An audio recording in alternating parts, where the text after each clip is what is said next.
So we're going to do something interesting here. We have a school board member candidate and a state senate candidate over here. So I'm going to ask them a particular question near the end. So we're going to start with the gentleman, the three gentlemen right there. We're going to start with those questions. Okay, perfect. So I'll keep it brief, keep it succinct, because you've probably heard the questions before. What specific steps will you take to prevent and address the... Actually, before I start, I'm getting ahead of myself. Can you introduce all of yourselves? I'm so sorry. It just occurred to me. Go ahead. No problem. Hello, my name is Marisol Rubio. I'm a council member for the city of San Ramon, District 4. Excuse me, I was mixing it up with the water district.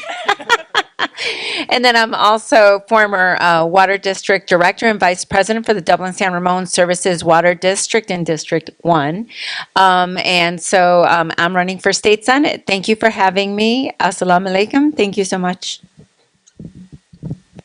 Hi, I'm Laura Bratt. I'm the current president of the San Ramon Valley Unified School District's Board of Education. I'm running for re-election in Doherty Valley's Area 3. I'm a parent. I have 4 almost adults. I have 2 recent graduates and twins who are seniors in high school. So, thank you. Hi, I'm Chirag Kathrani. I'm running for the mayor of City of San Ramon. And I've been a previous businessman, and I'm running a couple of companies as well, and I've done a lot of startups. Hi there, my name is Vasanth Shetty. Assalamu alaikum to everyone. I've been the resident of San Ramon for past 10 years.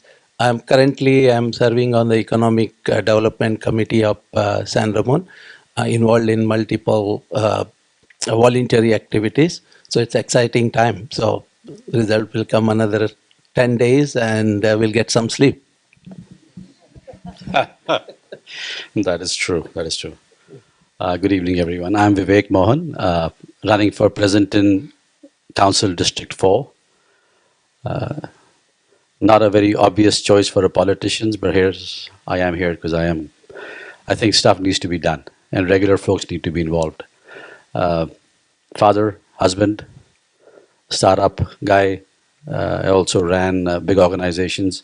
I was on the Housing Commission. Now I'm on the Planning Commission of the city. So I understand how the city works. And we'll talk some more during the Q&A. Thanks. Perfect. Thank you all so much. Really good to hear from you. I'm also a San Ramon resident as well and a former Doherty Valley High School graduate in 2017. So I'm excited to hear from you specifically, Trustee Laura. All right. So we're going to start with our city council candidates first. I'm going to just briefly give you the questions again. So specifically, more importantly, what specific steps will you take to prevent and address the rising levels of anti-Muslim, anti-Arab, and anti-Palestinian hate in our communities? We can start from the right to the left. Yeah, for sure.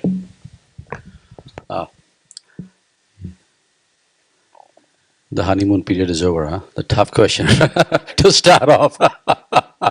Take a second if you need it. No. I think the answer, like a lot of things, is always a two-way street. The way I see it, the city needs to do more. But I also think a lot of times what we take as hate is nothing more than just ignorance. You know, I have lived and worked across the world, and so I have a slightly different view of the US. I've lived in China, ran Asia for them, for my company. I lived in India, I lived in France. So I've seen a lot of countries, a lot of cultures. For whatever our faults that we have in this country and in this state, I still think we're doing a reasonably good job compared to other places that I've been in. So I want to also acknowledge that we're doing a good job as a culture. As to what the city can do, I think that was addressed in the previous round, so I'm not going to repeat it. But in terms of diversity training, but more, I think importantly, is how do we get the community engaged with each other? Because what I'm finding in all of these cities, San Ramon, well, less so with San Ramon, but Dublin and Pleasanton, that we have the old-timers who have been here for a long, long time, and then we have the so-called newcomers who have been here for the past 10, 15 years. And we come in all different colors, shapes, and sizes, and different religions, and different ethnic and cultural backgrounds. And so over the past few months, as I've knocked on doors, and I've had a lot of conversations with a lot of different groups of people, I've actually found more curiosity. And a lot of the times they're saying, hey, I just had this neighbor who moved into the next house. I don't see them. They seem to be very busy. Well, yes, they are busy because they're taking care of their young family. But my view as a council member is how do we engage the old timers and the so-called newcomers so there's an actually open communication rather than putting just more bureaucracy of diversity training and everything else in the mix. So again, to sum up, there is an issue which is I think a natural corollary of the fact that a lot of us are moving into a traditional area. And I think both sides need to do more. And as a council member, I actually have some very specific ideas of how do we engage the different communities. So we once again become like the melting pot instead of being different groups altogether, kind of struggling and chafing against each other. Thank you. Thank you. So this is a very important question. San Ramon is a city of 84,000 people. I'm proud to say that we rarely have no incidents of the hate crime, at least as a citizen of the San Ramon, I haven't seen. And definitely we want to keep it that way. So when it comes to the hate, it doesn't matter what religion you belong to, right? San Ramon is like Dublin. It's growing very fast. And younger people from all sorts of different culture, religions are coming in. We want to make sure we set a precedent. There's absolutely no place for the hate. And our cops are also trained. The police department has been trained in the multicultural diversity and continuous training going on. I want to make sure what else we can do it to enhance this knowledge. And my fellow council member from candidate from the Pleasanton said, making sure the people get together, meet, understand each other, that is very important. When we meet, we understand each other's culture, that gives the more appreciation. Unfortunately, now the world is very polarized, and because of this social media, one thing happened in the one part of the world, within seconds, it's available to everyone. Most of the time, truth may be distorted by the vested interest. So city can definitely control what is happening in within its limit. So that's why I am fully supportive also of the public safety, because without the public safety, we can all sit here and talk, nothing will move forward. So once again, to close my statement, there is no place for hate in my dictionary. We have to deal with very strictly. Doesn't matter where you come from, what is your color, or what culture or religion you belong to. Thank you. Hello, and thank you everyone for giving this opportunity. One of the point I was checking in is like there are so much, as you mentioned, that hate thing is going up right now at 2023. We should have been seeing it going down by now, because back in the Trump times there was a different narrative being pushed, but now it's not like that. The problem is war in Israel is catching up over here, and the kind of social media which Vasanth mentioned, like the speed of social media makes it more difficult for people to handle it at times in the psychological way as well. Forget about police coming in and doing anything. Before that, a lot of things happen. So the best way to is like, if there is so much of polarization going on, I think what you guys are doing is doing this kind of events and getting different communities involved and talk together. This will basically keep the temperature much lower over here, and we need to keep doing that, especially different communities, right? We have Asians, we have Chinese, we have Latino population. We should always have different group come together and talk between each other, because this is the best way to reduce the amount of polarization we have inside our communities. We need to work on that. Hate will automatically go away once people start talking. And thank you for that. Would you like to answer the question? Sure, go ahead. Yeah, exactly. So I think it comes down to a lot of things, but I think education and support are two of the key ways that we can look at this. So when we look at education, we have an opportunity in our school district and in public education to be able to share with kids at an early age what inclusion looks like, to diversify the curriculum so that our students from the beginning are learning about other people besides them and are seeing their friends in the books that they read, are seeing the people across the state, seeing the people across the country, around the world in what they're learning, so that as they walk through life, they meet people that look different than them or have had different lived experiences.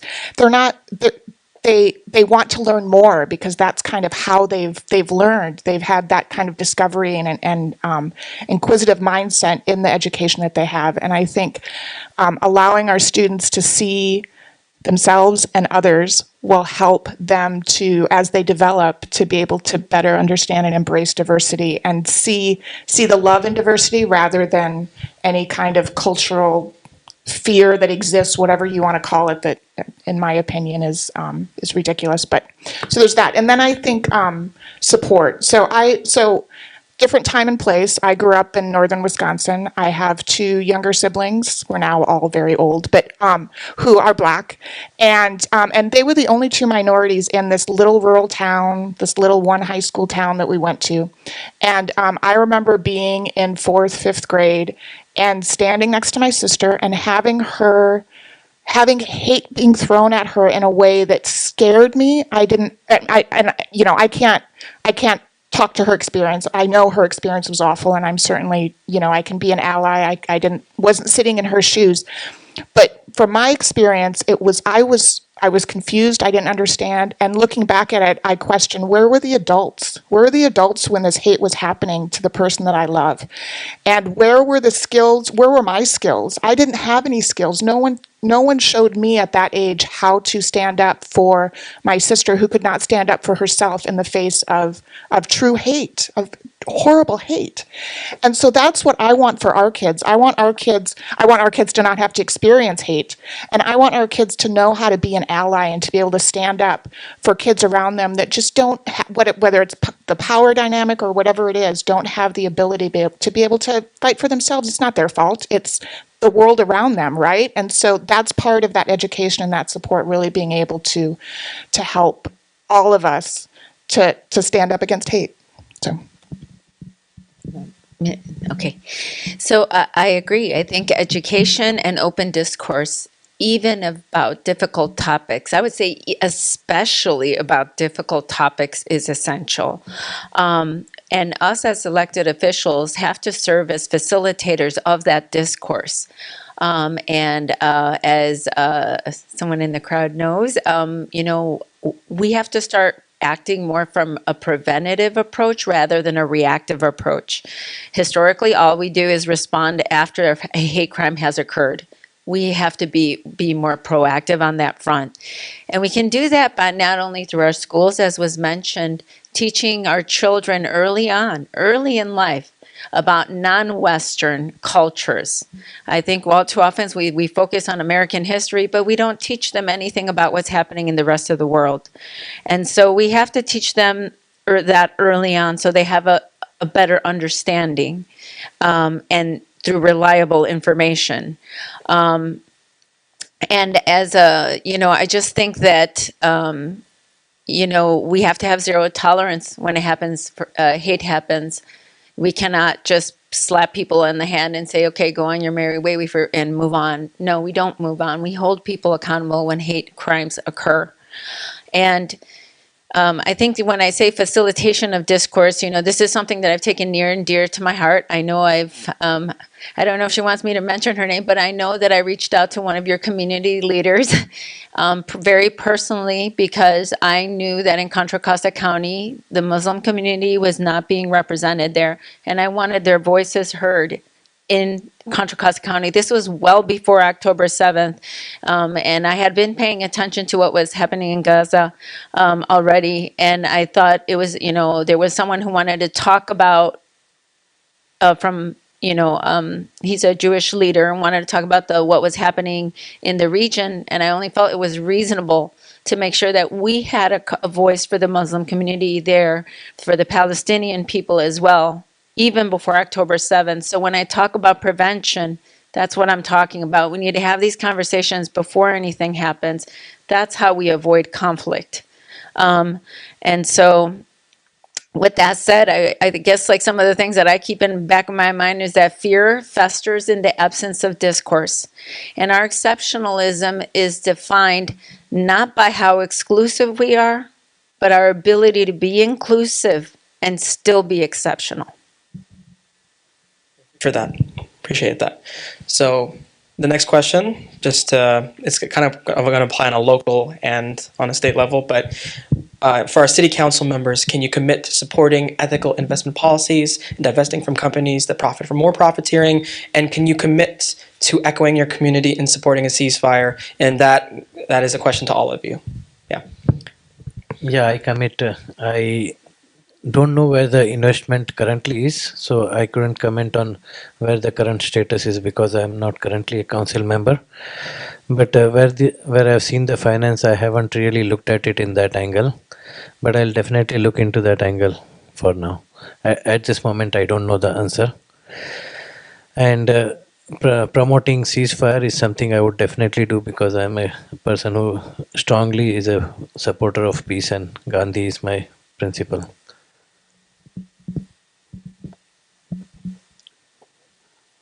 So in the war, nobody wins, and the history tells, and of the war of these political leaders, the collateral damages are we civilian, right? We are lucky here today. We are sitting in this wonderful land. We could be on the other side. So nobody wins in the war.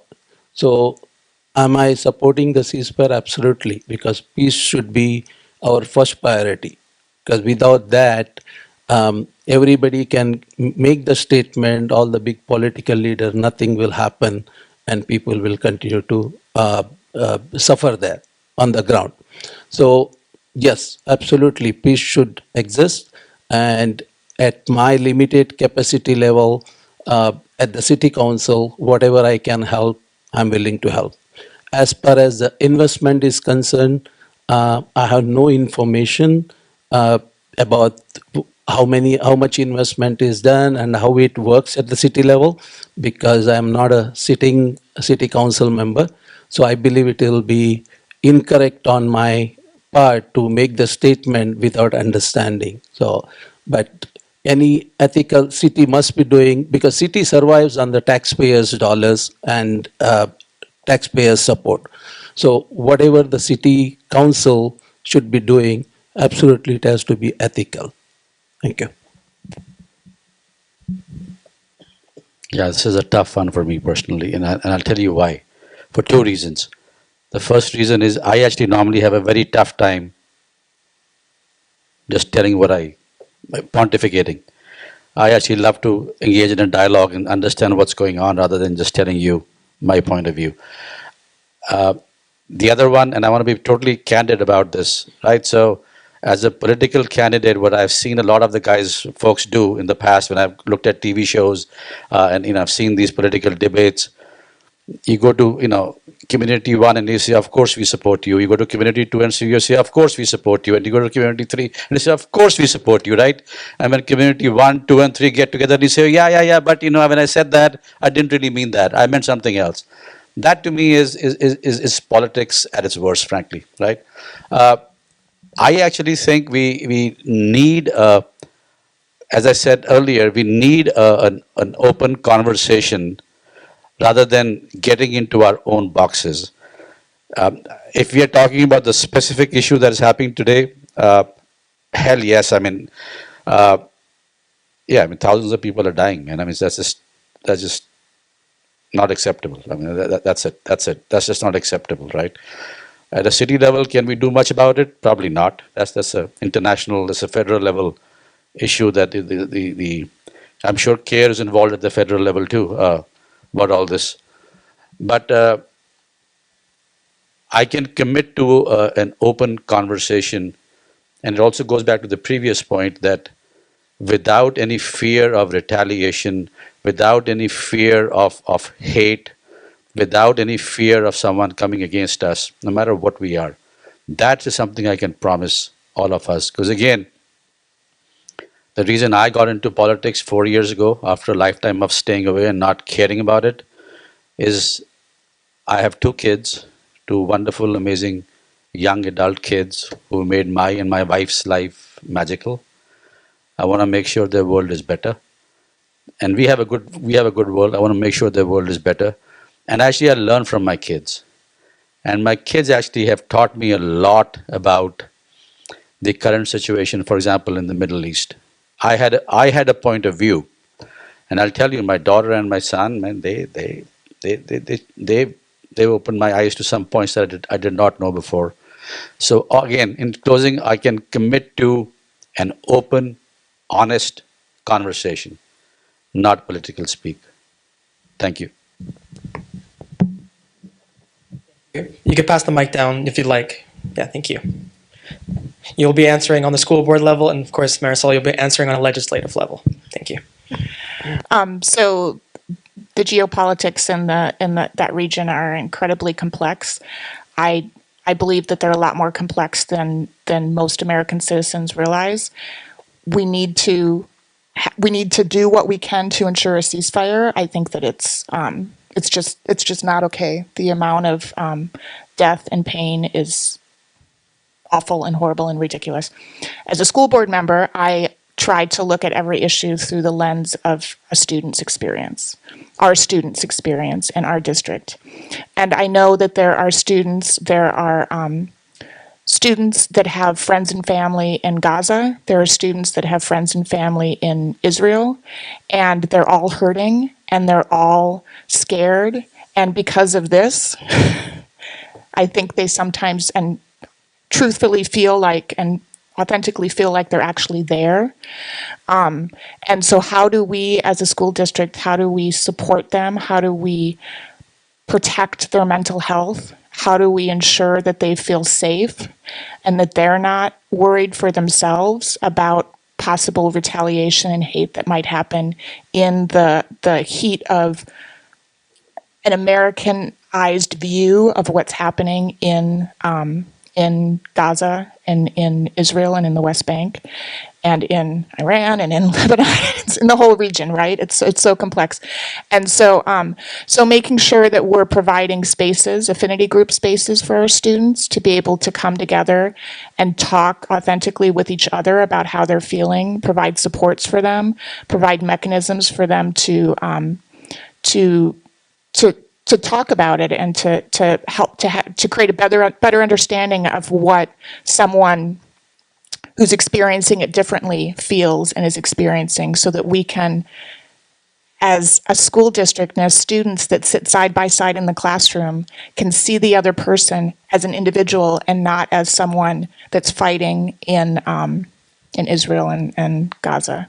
So that's my take on it. I also wanted to mention that, so we do have, we're working through some resolution policies, and we've had we allow our students to lead as best we can. It's a main tenet of our strategic directions, and we've had both Arab American and Jewish American students come forward with resolutions, and we will be looking at those, and hopefully, I can't say I'm one of a governing body, but they will be coming to the agenda, I believe, January, maybe February, and that's for April and May Heritage Months. So, Thank you for that. So, absolutely, I support divestment from businesses who are funding an unjust war that is happening right now. It's very a somber situation, certainly, to see so many innocent lives pay the price for the actions of a few select leaders here who are not thinking about their communities. Netanyahu is clearly not being anywhere has not carried out this in a just way, thinking about the humanitarian just crimes against humanity that has been committed are indescribable. So therefore, I obviously do support a ceasefire. I do think that a ceasefire immediately is necessary in order to get humanitarian aid. There are children and families dying of hunger. We've seen the images of what's happening in terms of, how hostages are being treated. There's something really wrong when there's no action from our government. And I disagree that I think every elected official at every level should say something and should speak up. And the reason being, and it doesn't matter if you can and can't do something directly, it's because our collective voices will change the discourse. It's again about conversations, about normalizing these conversations and creating a safe space for our children to be able to speak up when they're against a war that is committing crimes against humanity. When our college students were getting arrested, our universities, top universities in this country were getting arrested, I find that appalling. These are students, and all they're asking is that they want their universities to not take money, to not contribute to what is happening overseas, because it goes against their beliefs and their values. And so this is, I've had this conversation with many people on both sides of the issue, whether they're Jewish or Muslim, and there is agreement that what Netanyahu has done, the way he has carried this, I can't even call it a war because it's not a war. There's only one side bombing the other. Is not right. It's inhumane, and we need to do something more proactively. And I think every elected official, top down, has to stand in solidarity to stop that war, because our higher ups in the federal government will never take action out of fear if they don't feel the pressure from the bottom up. So that's. Thank you for that. Thank you so much. All right, so now we're going to move on to particular questions first for you, Trustee Laura. So we're going to start on education and student safety. You touched on this in your answer, which I appreciate, but just to get more specifics, due to the current geopolitical climate, public schools have become increasingly hostile towards Muslim students. One of the primary reasons for this hostility is the lack of unbiased education on the history of the conflict in Israel and Palestine, the assumption that all Palestinians are Muslim, and the deliberate conflation between anti-Semitism and anti-Zionism. Many students in our community are accused of hate as a means to suppress their voices. Members in this audience have had their children bullied, called terrorists, and ridiculed by their peers and teachers alike, and this has led to serious levels of internalized dehumanization and trauma. Muslim students and parents are feeling invisible, and their pain and safety at schools is being dismissed. So my question is, how will you work to help make schools a less hostile learning environment for all students, and can we count on you to meet with members of the Muslim community to understand how our children are being impacted? So to answer the very end of that question, absolutely. I mean, I would love to be able to learn more about perspectives and insights from the Muslim community. We've built a structure around affinity groups in our secondary schools, and making sure that, and this is something that I need to look further into, making sure that our Muslim student unions have the same. I'm sure they have the same opportunities, but do they have the support needed to really step into those spaces? Because I think that there's a level of privilege that some have that others don't necessarily feel that they have. And so it's on us as a school district, as an institution, to be able to break down those barriers so that those students that perhaps don't feel like they feel like they can come together for whatever reason, whether it's bullying or a stigma or whatever it may be, that we provide those safe spaces for them and those supports. I know with our Black student unions, we've been able to have cross districts, so cross high school collaborative meetings quarterly where the NAACP comes in and they work with those students to help them to guide them, not necessarily to help them, but to guide them so that they can find their voice and they can speak up and speak out about their experiences. And so doing that for our Muslim students as well, I think is valuable and important. And like I said before, it's about diversifying education and making sure that there's an inclusive environment for everybody. And we're taking baby steps. It's not enough. It's never enough. It's never enough to Marisol's point. The education in the U.S. is built from a white lens, and it's about colonialism, and it's about his story, and so we need to break that down, and we need to break it apart, and we need to rebuild it in a way that reflects what the United States looks like and what a global economy looks like, right? When this was all decided, it was a different world. It was not a better world in any way, shape, or form. We're never going back, all of that stuff, right? It's and we need to look at what our student population needs today, and we need to build our curriculum around that. So Thank you for that. I really appreciate it. I especially appreciate your point about how history has been viewed through a white lens for a long time, through the lens of colonialism. So that's important to address. yeah, and can I just go ahead. just before I leave tonight, if I could be introduced to whoever I could help to kind of facilitate a meeting with, I would appreciate it. So whoever course, that of is, if that's someone in the room or if it's someone that can connect me to someone who's not There'll be here a chance to tonight. talk to community members Great. after. Okay, Perfect. thank you. So my last question is for you, Marisol, Councilmember Marisol, specifically as it pertains to your run in the state Senate. So this pertains to the similar issue that I asked Trustee Laura about. So over recent months, students across California have risked their academic careers to protest their universities profiting off of the genocide in Gaza. Legislation such as SB 1287 aims to restrict these students' freedom of speech, threatening their civil rights and ability to voice concerns. And instead of addressing the ongoing genocide, lawmakers have advanced policies that further silence these students and exclude critical histories from genocide education. A specific bill called SB 1277 was aiming to do that. So my question is, as a state senator, will you oppose bills that target and restrict pro-Palestinian students' right to free speech and those that exclude Muslim and Palestinian perspectives from genocide education? Will you stand against bills that compromise freedom of speech, educational integrity, and inclusion on our college campuses and beyond? Yes, I will oppose that. I think it's wrong. As I mentioned, even before you asked the question, I personally find that heartbreaking that our best and brightest, our young people, are learning so early in life that if you do not fall in line, you will be punished. That is not the America I grew up understanding. That is not freedom. So for me, it's very problematic. Freedom of speech should never be silenced. And we learned that as elected officials. I have to sit many times on the dais and listen to people sometimes say things, I'm like, oh my, right? But we don't hinder freedom of speech. That is not okay.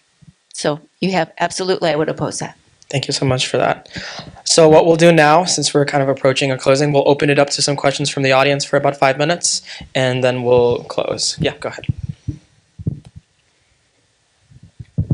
Hi, everybody. I'm Anthony DeAngelis. I am a resident of San Ramon. I have two questions, actually. The first is firstly, I want to thank all of you for being here, right? Because I think you're engaging as part of the democratic process, not just standing for elections, but also engaging with the community. So thank you for that, right? Two questions, first for the San Ramon candidates, and then one for you, Laura, right? San Ramon candidates specifically on Measure N. Measure N, which is, as we all know here, is the proposed 1% increase on sales tax, right? Now, if you read the recent newsletter that was sent out by the San Ramon City Council, it suggests that, it almost suggests very clearly that minus the 1% increase in sales tax, San Ramon will be in a decrepit state, right? My question to you is, what would you, if elected, what would your position be in terms of balancing the budget? because clearly we are now in a deficit. So that's one.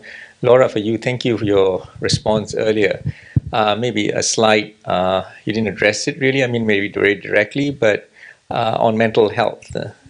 Given the pressure that students face these days, academic pressure in particular, any thoughts just in terms of what could be done to alleviate the mental health stress that students are facing? So thank you.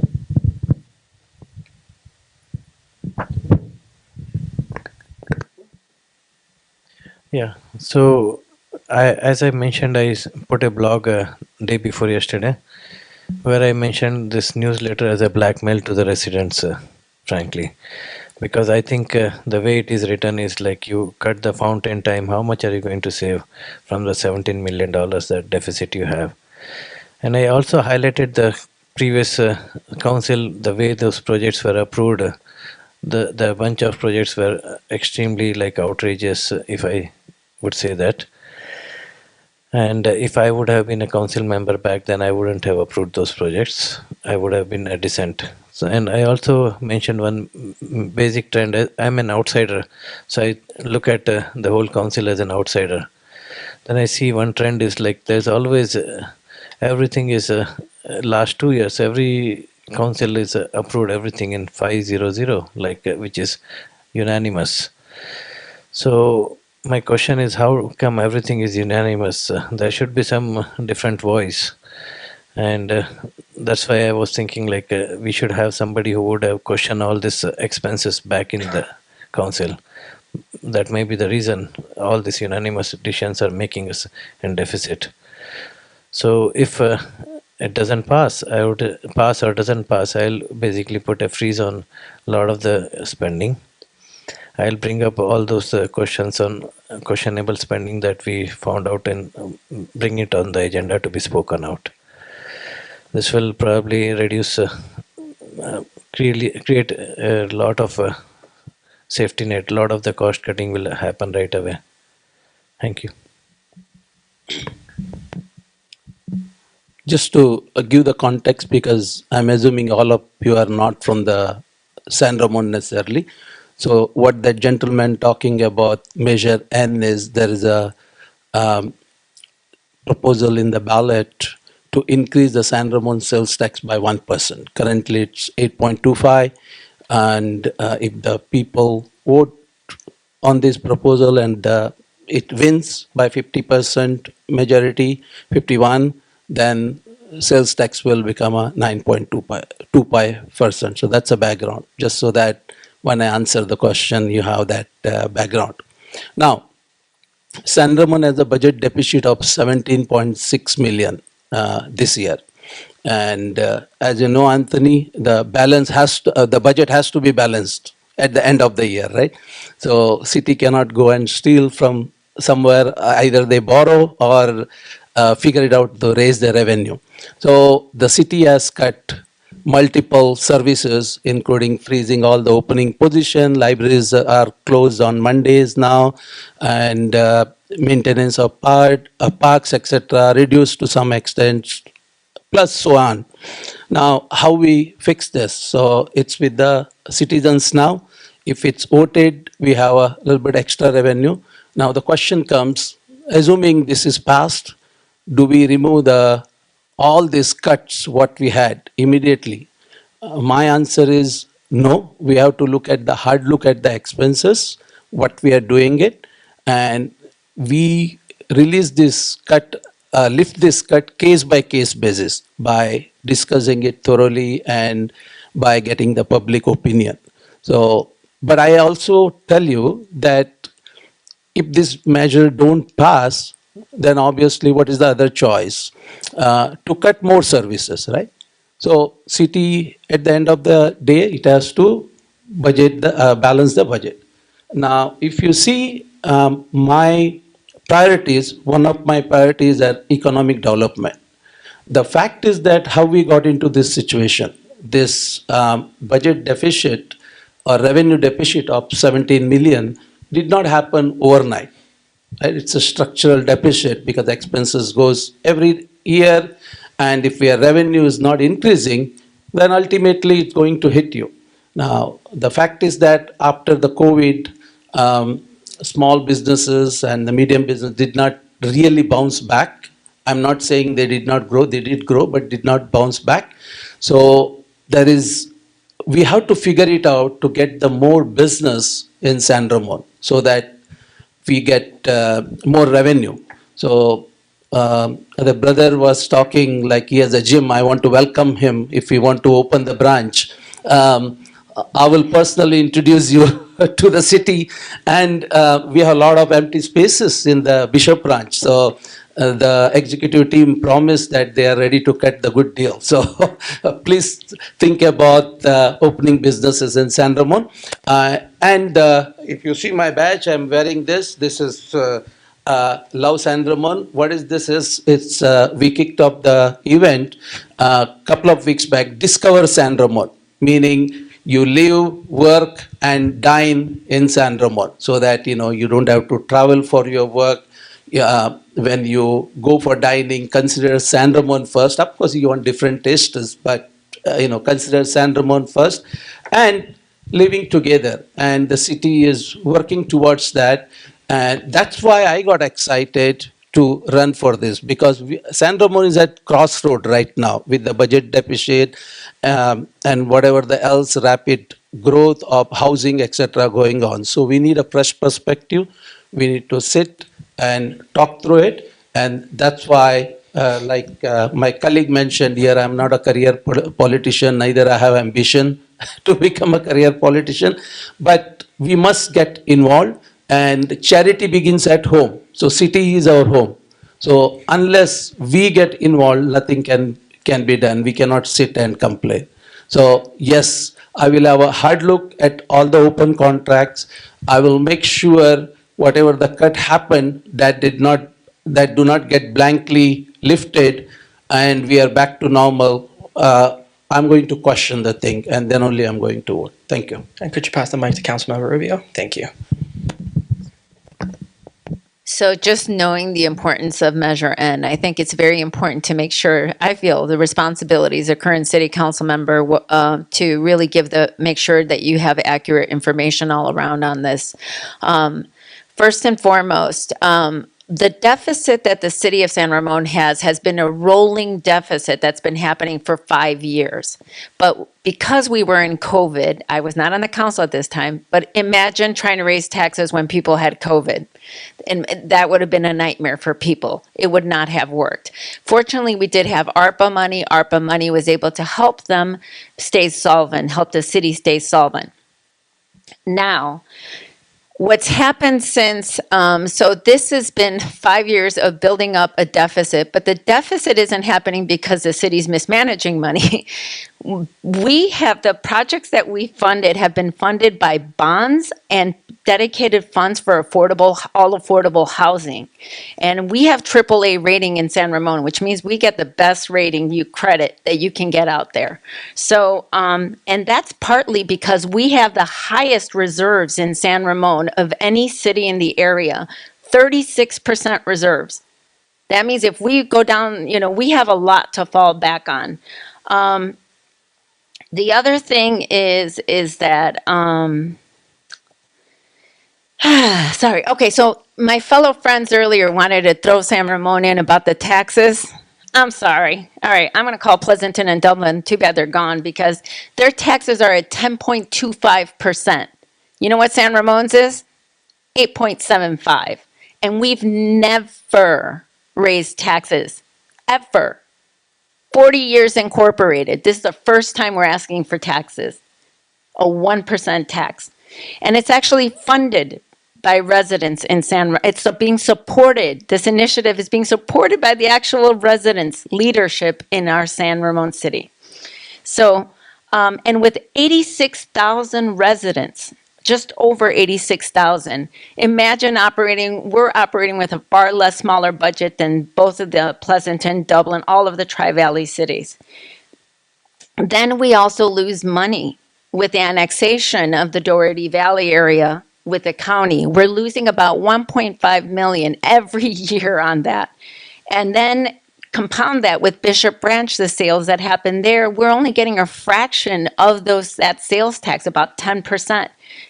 This measure is, first of all, was the least impactful to our residents because over 30% of our sales tax revenue is coming from people outside of San Ramon. It was also generating the most return on the ask. It's going to bring almost $17 million in the door. So I forgot the last part. It was important though. 30% sales tax on the return. So the reality, and this is important. And 100% of those sales tax that will be collected will strictly go to protecting our 57 parks, to making sure our public safety stays top notch. San Ramon's the 10th safest city to raise a child, 11th overall. There's a reason for that, but it's also the community. I will never underestimate that because it's a community working with businesses and all of us working together, not just police. So, but I will say we have maintained San Ramon on a very tight budget. We have run a lean ship. And I'm not just saying that because I'm on the council. I'm telling you because I actually have seen those numbers. And as far as, votes 500, there's a lot of things that we have consensus, but I can also point to specific votes where we have not agreed and we've had contentious discussions. So that just somebody voting 500, those are consent items. The reason they're consent items is because they're considered items that don't require a whole lot of discourse. And they've been vetted already usually in policy committees. So I just wanted to clarify that. I thought it was important. Thank you for that. Before I go there, do the sisters have any questions? Did someone else want to answer? Oh, I'm so sorry. I didn't see you. Go for it. It's on? Okay, it's on. Sorry, I could have checked since to ask. So first off, I want to say that I fully support Measure N. I think it's important. I live in San Ramon. I live in Doherty Valley. We have amazing parks. We have an amazing police force. I can say as a school board member that we rely on the San Ramon police. So we have SROs at our high schools and middle schools. And in Danville, we pay the police department for those SROs. In San Ramon, they pay for the SROs in our schools. And that's a point of how they use their money wisely, and we very much appreciate it. So please vote yes on N. We also have Measure Q, which is which is the SRV USD parcel tax renewal. So it is not a tax increase. It just basically renews the $144 per parcel per year. It's local funding. It stays in our community. We are one of the bottom 5 lowest funded school districts in the state, in a state that's in one of the lowest funded states in the country. So just add that up and it's pretty rough. And so anyway, so please vote yes on Q as well. So then to your question about mental health and what we can do to better support our students. So it comes down to education and it comes down to support structures. So with education, one of the things that we've been able to do, so we had 3 years ago, I guess, we developed our strategic directions, and those include deep learning and innovation, social emotional well-being, and equity. And what that did was that allowed us to create like a structure, a framework, and a North Star to be able to really include that social emotional well-being and equity within deep learning, right? So we talk about the rigor and the stress on our students and making sure that we're shoring that up. We know that our families want high quality academics. They want their students to have rigor. We want our students to be prepared when they graduate to do whatever they want to do. And so then building in those supports around that so that they're able to do that and it doesn't become dysfunctional, toxic, too much for them, the pressure, all of those things that we were seeing pre-COVID. And I think that I know as a parent with children, all of whom have had some, including myself and my husband, we've all had mental health struggles. I think everyone does. I think it's just like physical health. It's something that you have to support, you have to see doctors for, you have to be able to understand and talk about. And when COVID happened, it was, I believe, it was traumatic for everyone. It changed the world and it changed our students' it's the thing that they're going to talk about for the rest of their lives. You know, this is what changed my life, right? And it also allowed us as parents to be able to see how our students were experiencing education because they were doing it in their bedrooms, at our kitchen tables, in our living rooms, right? And so I think what it also did is it gave us an opportunity as parents and as a school district to be able to see the mental health issues and not just assume, well, it's not my kid's fine, my kid's great, my kid has an A, you know, has friends and is an A student and, you know, is in sports and all of these things. We saw that every student, all of us, we all struggled with COVID, and we all need to be able to access the support needed to be able to work through it. And so with all of that, we had some one-time dollars. They're one-time dollars, so we still don't have them, but we've committed. We no longer have them, but we've committed to keeping our elementary school counselors, and we have wellness centers at our high schools, and some of our middle schools have some wellness center-ish kind of their dens and different things. And so we've done that. We've also started to bake into the curriculum at an early age, mental and all throughout the educational years, but specifically at that younger age, talking about feelings, talking about giving our kids the tools and the vocabulary to be able to talk about how they're feeling. We saw an increase in behavioral struggles post-COVID, again, because it was a traumatic experience for everyone.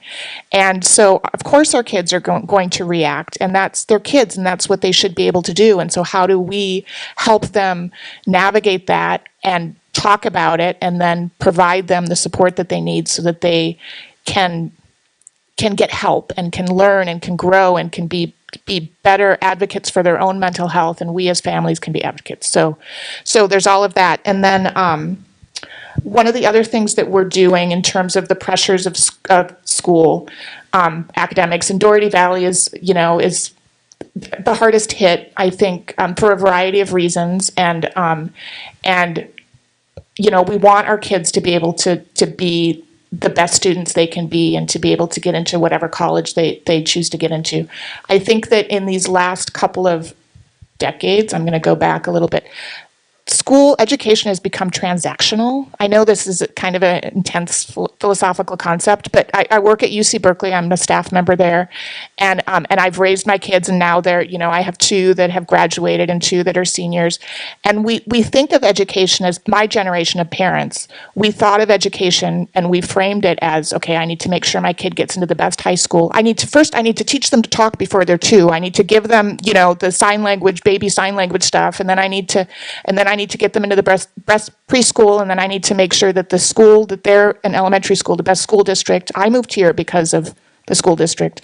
Elementary school, middle school, high school, and then it's, they need to take all of these classes because they have to get into the best college so that they can get the best job, so that they can have the best career, so that they can have the most fulfilled life, right? That's transactional. That's not about a love of learning. That's not about education for discovery, for the betterment of society. That's about learning to achieve, learning to make money. You know what I mean? It's about learning to be successful in a specific way.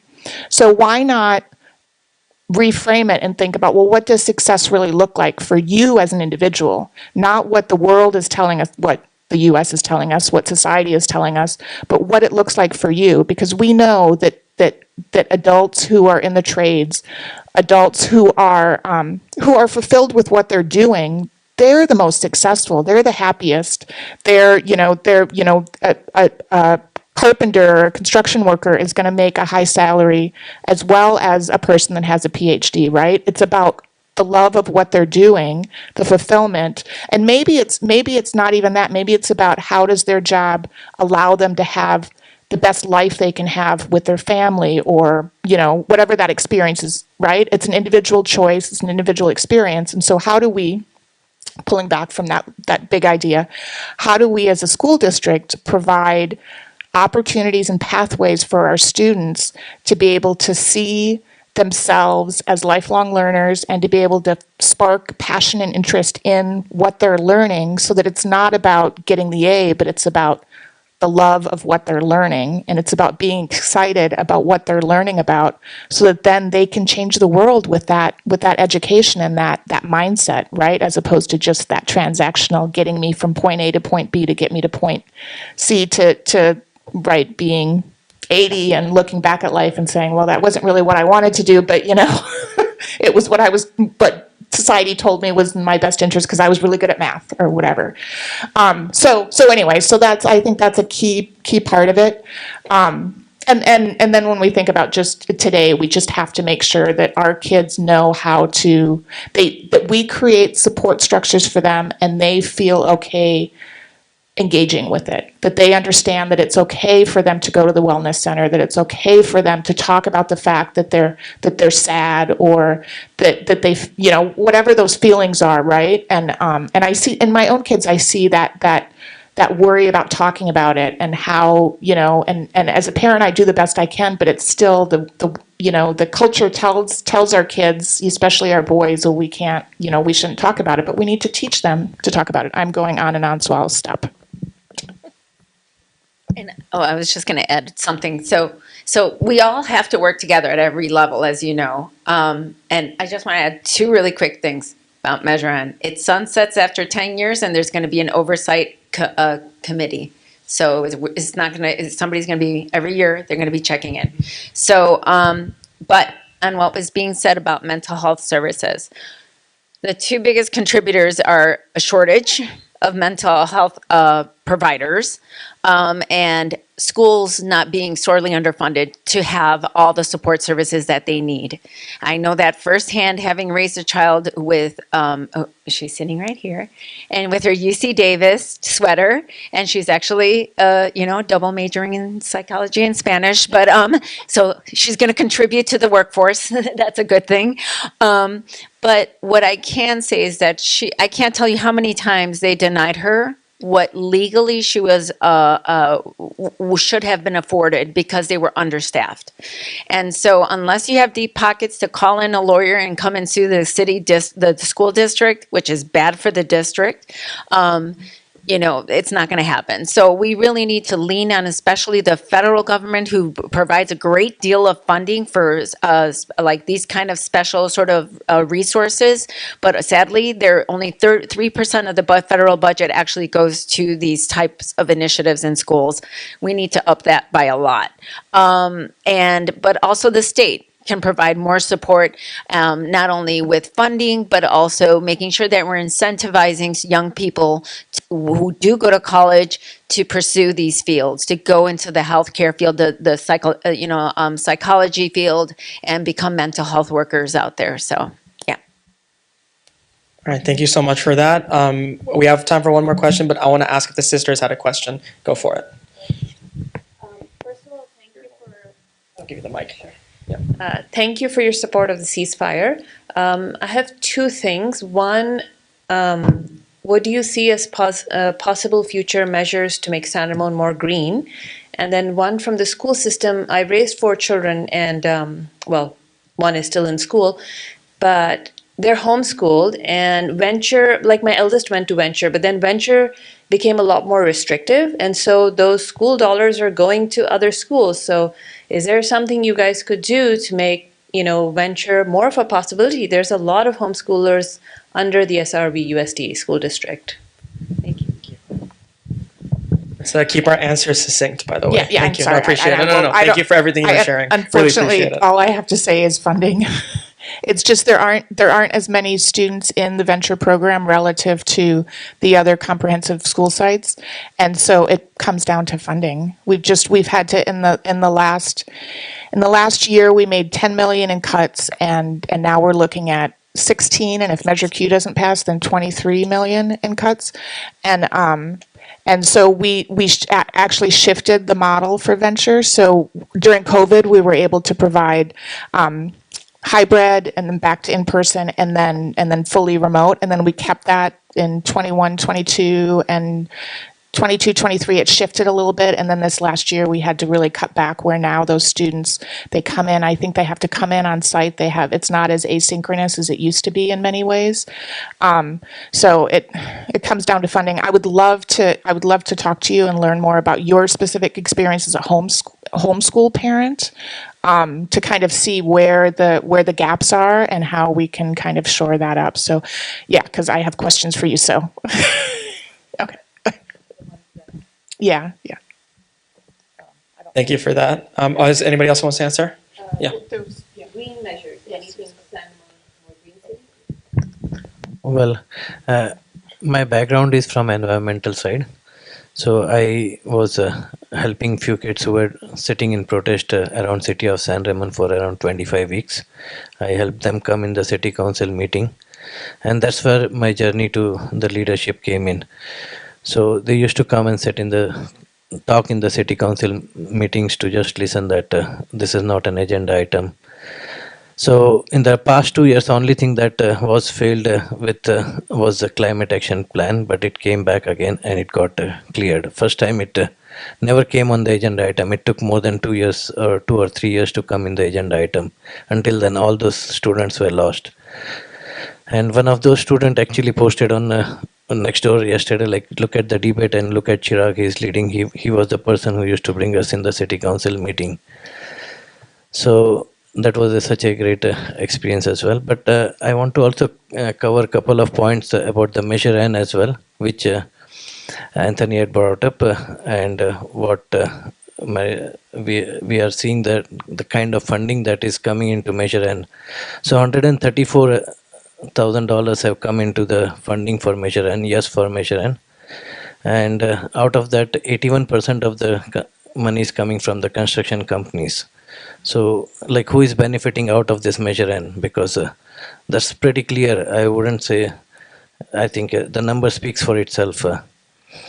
So that's another reason I'm opposed to Measure N. Anything else that, yeah. Thank you, sister, for asking. This is very important question. And if you visit my website, www.shettyforsanramon.com, and I carry my card all the time to remind me about my priorities. And I promise, even if I win, I'm not going to change this. You can keep one. So if you see, San Ramon, one of my top priority, among the top 4 priorities, preserve open spaces and our green spaces. Now, we are all lucky. San Ramon has over 60 parks, and we have a highest per capita parks. And that is one of the reasons you, me, and rest of the people moved, most of us, and I myself moved from South Bay 10 years back. And we want to keep it that way. But here's a fact. In next 30 years, it is projected that 10,000 houses will be built in San Ramon. Okay. Now, can we blame it on the city? Maybe not, because the state mandates it. What happens is every 8-year cycle they have. In that, they tell, okay, city X, you have to build this many houses. City Y, you have to build this many houses. So when that thing comes, you have 2 choices. City has a 2 choice. One, they can take that command and figure it out where to build it most effectively without impacting traffic, etc. Nowadays, you must be seeing development in the city core. The idea is that is closer to freeway and the mix living, what they call. Like downside, there will be shops and then the house and then some offices, etc. So that we live in more efficient way, and also it becomes more affordable for our youths who want to buy the home. Everybody cannot afford $2 million house. So keeping green is very important, and I'm not in favor, and if I'm a council member, I won't allow touching an inch of the green space. But of course, having said that, we have to listen to this command what we get from the state, and if we don't execute that, our funding from the state stops. So it is up to us how efficiently we do it, and that is why I'm running for the city, so that we take control of our destiny. So because my 2 daughters went to school here, now they're in the college. My wife is a teacher, And by God's grace, I have a job in a good tech company. And I believe I am fortunate.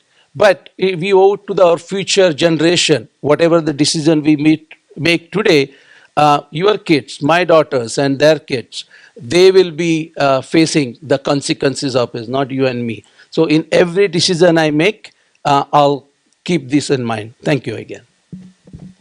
Could you pass the mic to Councilmember Rubio? Oh, for sure. All right, I'll speak wanna go on first? Pleasanton and the Tri-Valley behalf. So it's been good learning, by the way, so thank you to all of you guys for whatever points you made. So two things, I think homeschooling and green. Somewhat controversial, but that's also the reason I got involved in politics.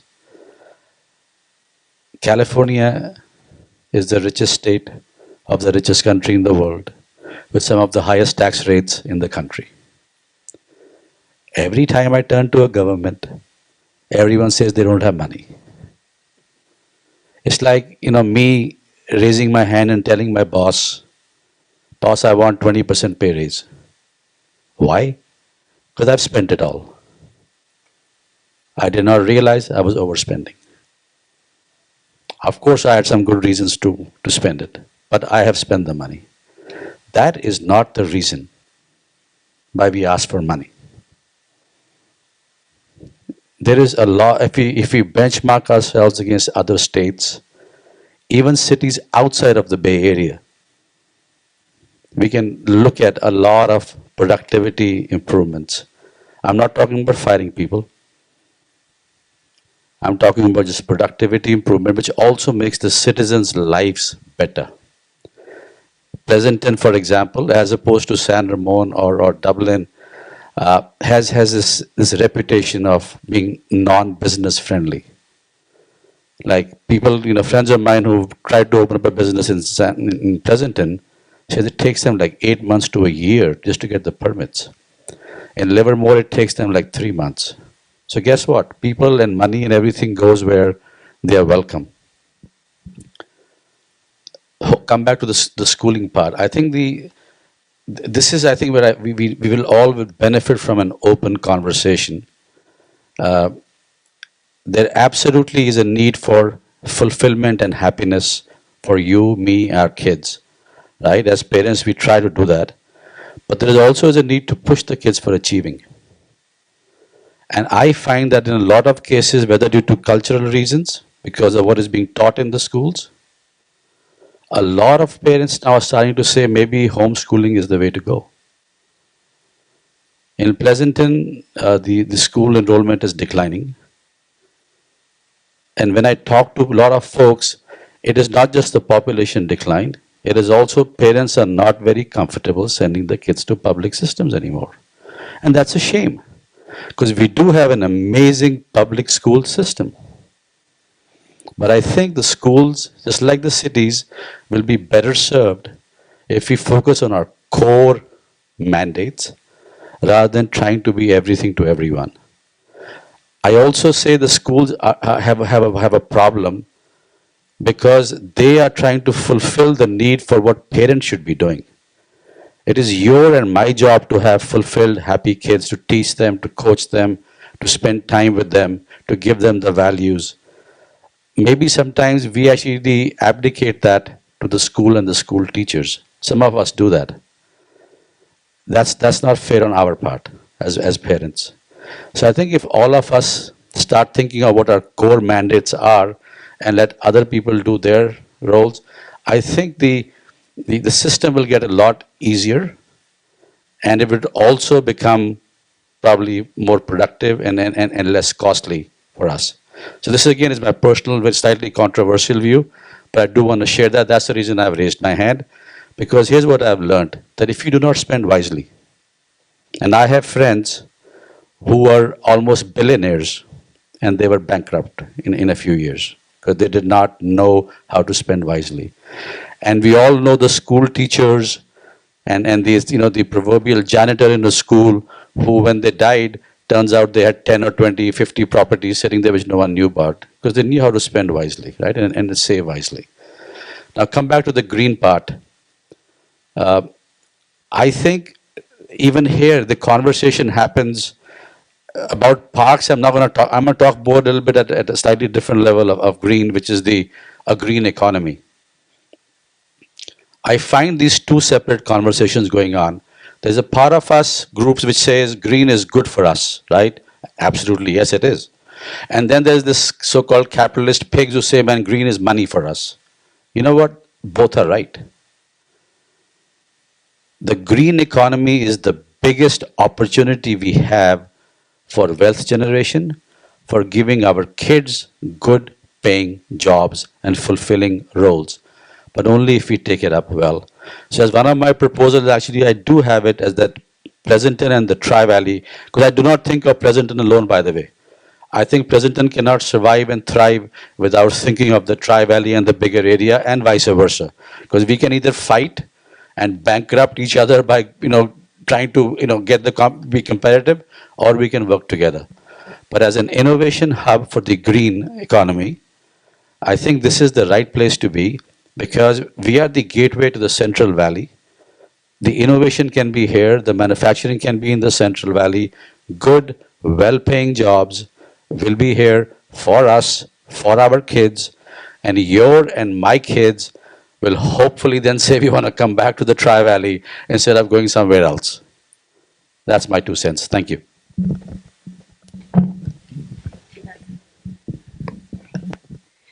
Okay, so I just want to say, like, there's a lot people talking about taxes, but I think it's also important to note that a lot of cities throughout Contra Costa are going through tax issues.